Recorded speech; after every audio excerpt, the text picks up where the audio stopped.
మూడో వారంలో ఎలిమినేట్ కావాల్సిన వాడు తనుజాని వాడుకొని విన్నర్ రేస్లోకి వచ్చేశాడు.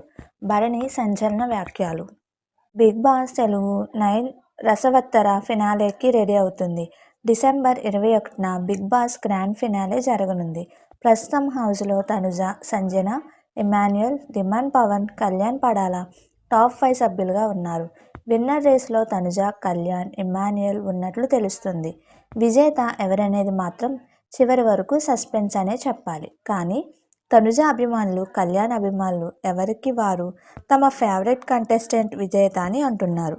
టాప్ 5లో ఉండాలనుకున్న భరణి ఫినాలే వీక్ ముందే ఎలిమినేట్ అయ్యారు. భరణి హౌస్లో ఉన్నప్పుడు దివ్య, తనుజాలతో ఎమోషనల్ బాండింగ్ పెట్టుకున్నారు.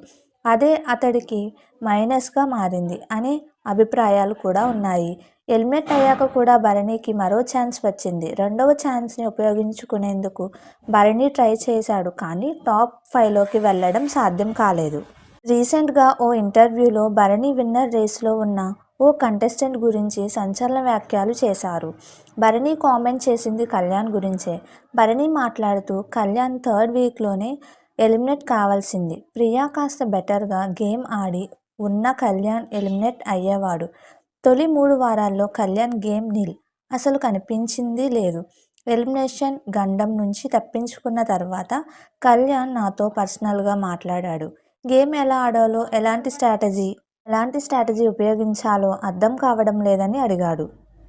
నేను ఒకటే సలహా ఇచ్చా, కళ్యాణ్ గేము నువ్వు ఆడు, ఎవరికి ఇన్ఫ్లుయెన్స్ అవ్వద్దు, నన్ను కూడా పట్టించుకోవద్దు, నా స్ట్రాటజీ నాకు ఉంటుంది, అలాగే నీ స్ట్రాటజీ నీకు ఉండాలి అని చెప్పా. ఆ తర్వాత నుంచి కళ్యాణ్ గేమ్ మారింది. తనుజాతో అతడికి బాండింగ్ ఏర్పడింది. అది కూడా కళ్యాణ్కి బాగా ప్లస్ అయింది. తనుజాతో కళ్యాణ్ బాండింగ్ పెట్టుకోవడం అతడి స్ట్రాటజీనా అంటే పూర్తిగా చెప్పలేం. ఎందుకంటే వాళ్ళిద్దరికీ ఒకరిపై ఒకరికి మంచి అభిప్రాయం ఉంది. కానీ బయటికి వచ్చాక షాకింగ్ విషయం తెలిసింది. సోషల్ మీడియాలో కళ్యాణ్ గురించి బాగా మాట్లాడుకుంటున్నారు.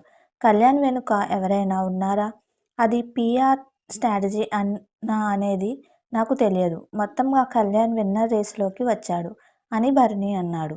మీకు మా వీడియోస్ కనుక నచ్చినట్లయితే ఇలాంటి మరెన్నో విషయాలు తెలుసుకోవాలనుకుంటే డూ సబ్స్క్రైబ్ టు సమాజం ముచ్చట్లు.